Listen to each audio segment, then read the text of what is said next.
Okay, I'll ask her if she wants to give us a call. That's not bad. Yeah, that'd be great. Maybe she got to go. Yeah. She's a really Oh, yeah, yeah, okay.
Hello, everyone. Welcome to Fridays in the Valley. It's good to see you.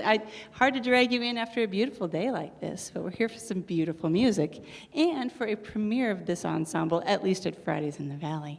How many of you have seen the KaTrio so far? This is only their third public performance.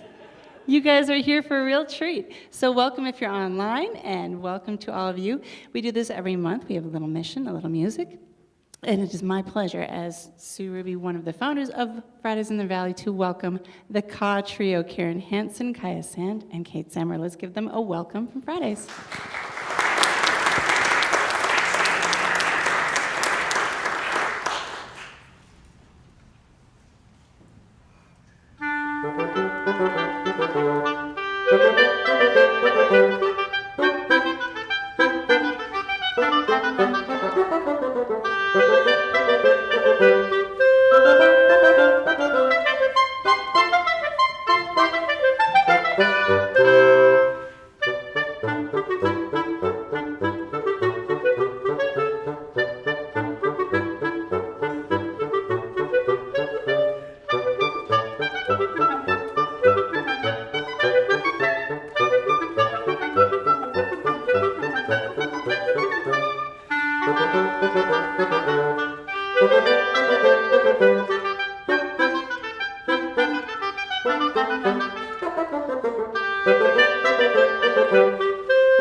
Thank you so much for coming tonight. It's a pleasure to play here. I've played here many times with different ensembles, and very happy to be with this new ensemble, made up of people that I've played with for many years in many different places.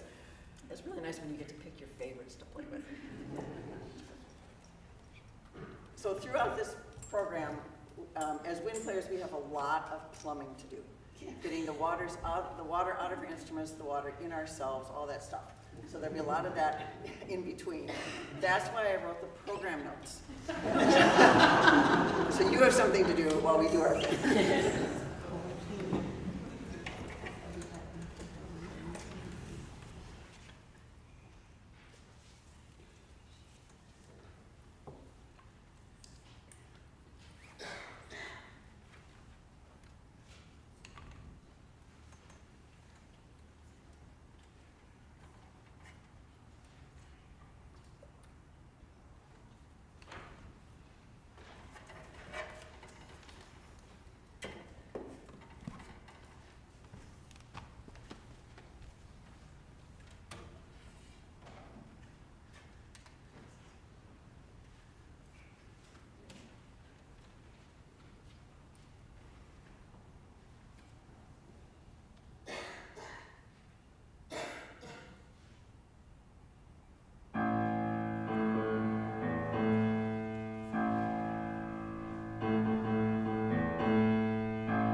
Well, thank you very much, KaTrio. Take a little break there.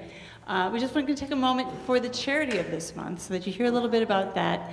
And if you are online, you can also contribute. You can just look for that button or just use the QR code that you can see. We have a bowl in the back if you are here to donate. And to tell you a little bit more about the charity of the month, we have Nancy Husnick. Come on up, Nancy. We shall welcome her with a little Valley welcome. Can you give a little welcome?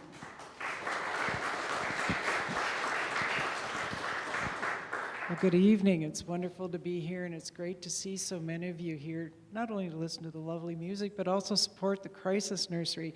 I'm a Valley member, and I am on the Mission Committee, and I am the Mission Committee's liaison with the Crisis Nursery. So it's got a soft spot in my heart for them.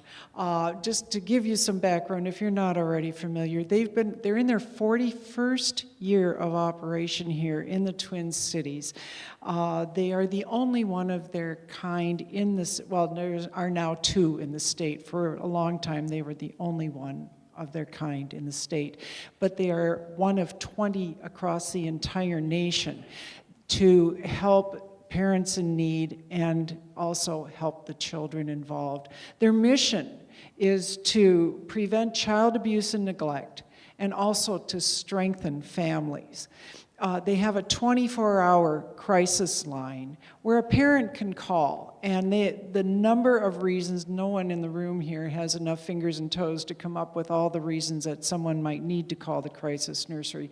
But examples are escaping domestic abuse, or having to go to the hospital with no one to care for their children, or homelessness. There are a number of reasons why they call. It's a non-judgmental call as far as a Crisis Nursery is concerned. They listen to the individual, try to help them, and some of the things things they offer are counseling or connecting individuals with the right strategic partners in the community who can help them.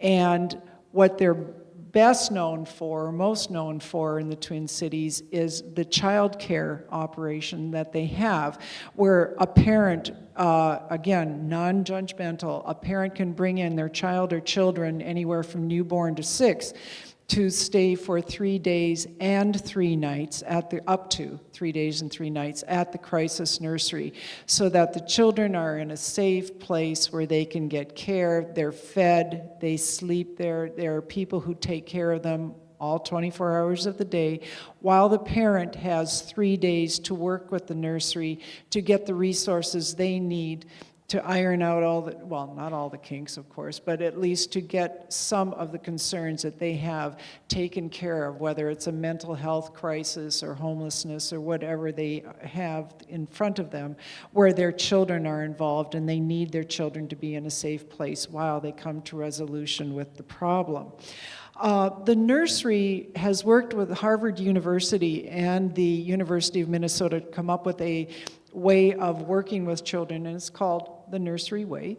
And it's how you deal with children experiencing trauma and stress, and when they act out, how to work with them, how to speak to them, how to calm them down.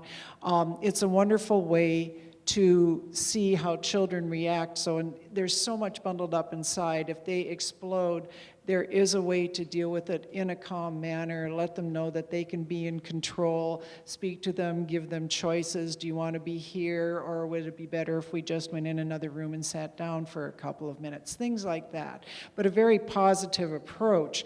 As a result,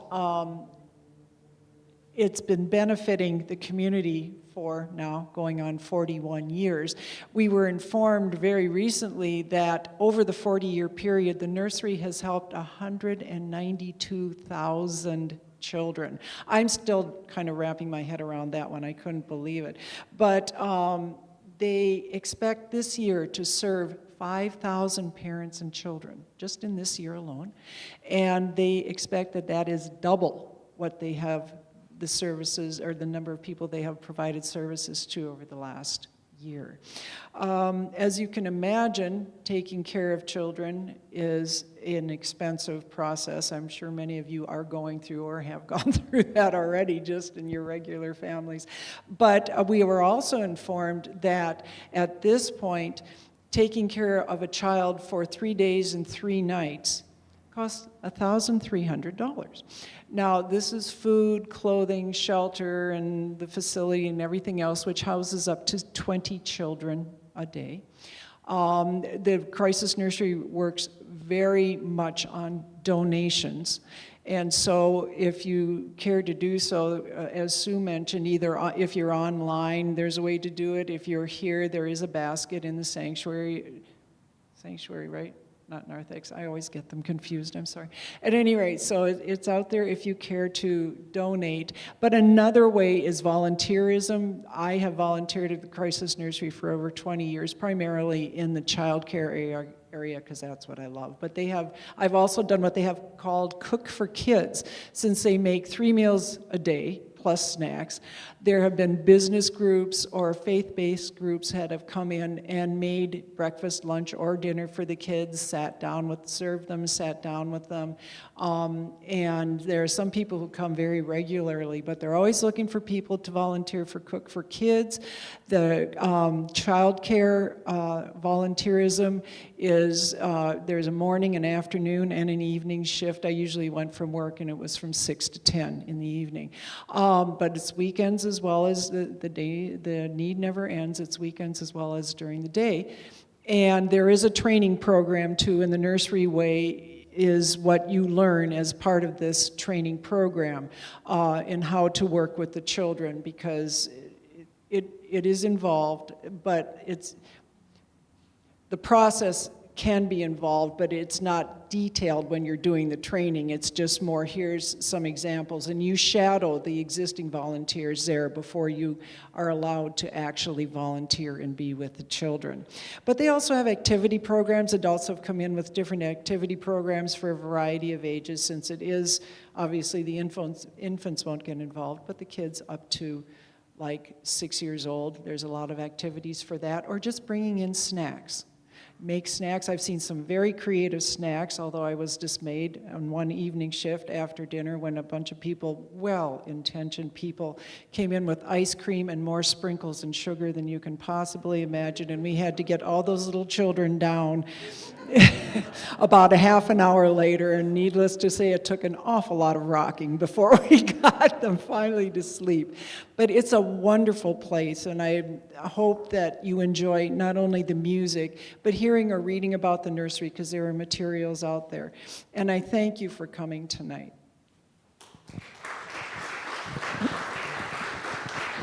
Thank you, Nancy.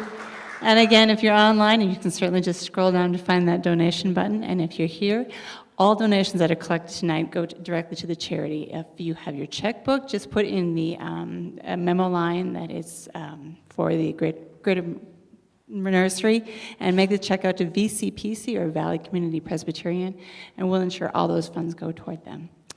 And now, at our halfway point, ladies, are you ready? We would like to return your attention to the KaTrio.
might well ask, but I have 3 clarinets, and they only have 1 of each. And it's not just because clarinets cost less than It's because in the early days of the instrument, it didn't have all these keys. It only had enough keys to play in certain keys of music. So composers as early as Mozart and in particular Beethoven wrote for clarinets in A and B flat and C. Eventually in the mid-1800s, the clarinet got all the keys, but the tradition of the music written for particular instruments continues. And the instrument I was just playing was the A clarinet. It's got a low, rich, dark sound. If I was stranded at a desert island, this is the one I would take. And this is the B flat clarinet, which is the standard in bands and much orchestral music. This is a C clarinet from a sort of that earlier time, and Beethoven wrote for it a lot. Some of his symphonies have whole movements in C. And it takes a little while to get them warmed up after they've been sitting, so I'm going to play a couple of notes before we start this next piece.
Thank you, ladies.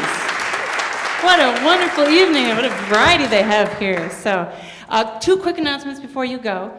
Next month, it's announced on the back of your bulletin, is the last concert of the series this year. I know, we usually go to July, but exciting announcement, they're going to be redoing this whole building. So we can't be in here in July. So if you want to get to the last concert, you got to come next month. And don't come on Friday.